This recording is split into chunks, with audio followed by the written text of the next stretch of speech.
New York Governor Kathy Hochul pushing lawmakers to extend a tax credit put in place during the pandemic with the hope it will help New York retain its appeal to producers.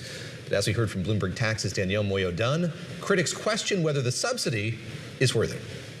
It really began, like you said, as a way to help these shows when they had no one going, right? But since COVID-19, Broadway's facing a lot of challenges still.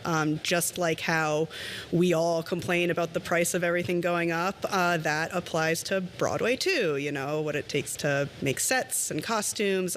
So they've continued the program, they've added more funding, and the idea is to just make it a little easier to fund a Broadway production.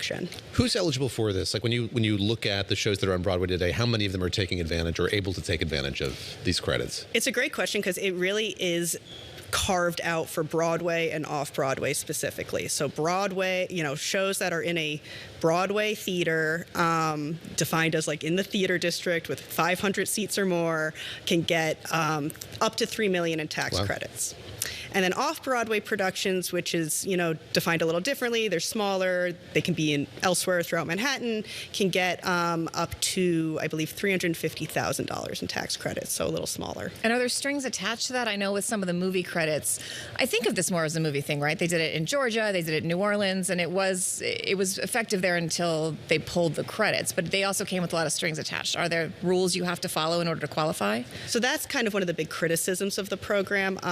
There really aren't. It's basically if you meet the requirements in terms of how much you paid for the show, and it's on a designated Broadway or off-Broadway theater, then you qualify. And there are state lawmakers and budget watchdog groups who really feel like, you know, this doesn't make sense. You have money going to shows financed by Disney and billionaires who are getting tax incentives, and these shows that, you know, have to start in smaller theaters aren't getting support because they don't qualify.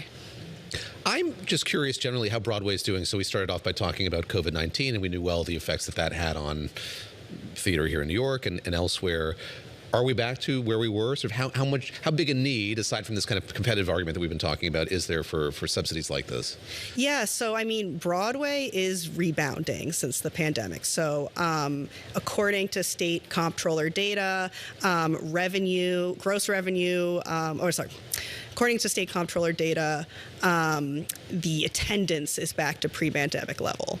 The Broadway League has reported that revenue is, the 2024-25 season was one of the highest grossing seasons they've ever recorded. Wow. So from that position, they are doing well.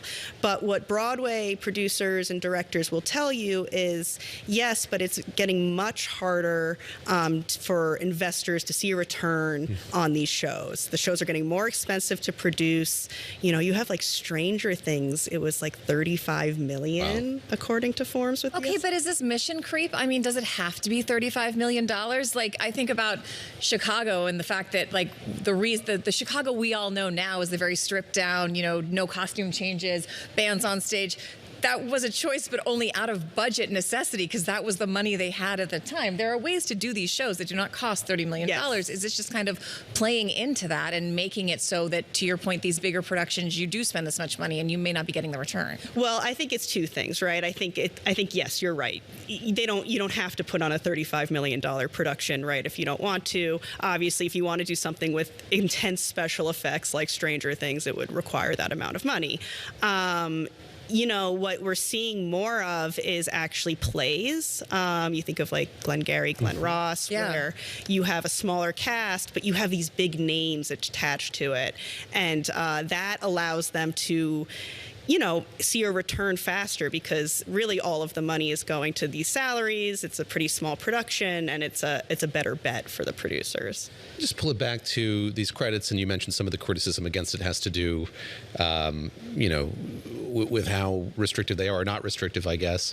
Here we are in New York State facing a massive budget shortfall of, what, $6 billion. What are the other things that critics are saying about the prospects of this continuing or the need for this to be something that's implemented in New York? Yeah, so I think the big thing is if it is going to continue, there should be more strings attached to it. So there's technically a provision that if these shows are very profitable, they should have to return some of the tax credit, but none have actually triggered it to date, which is a little confusing because there's definitely shows that have gotten it and done well. Yeah. So that's something state lawmakers feel like maybe we could tighten up that language so there is actually some payment back into it.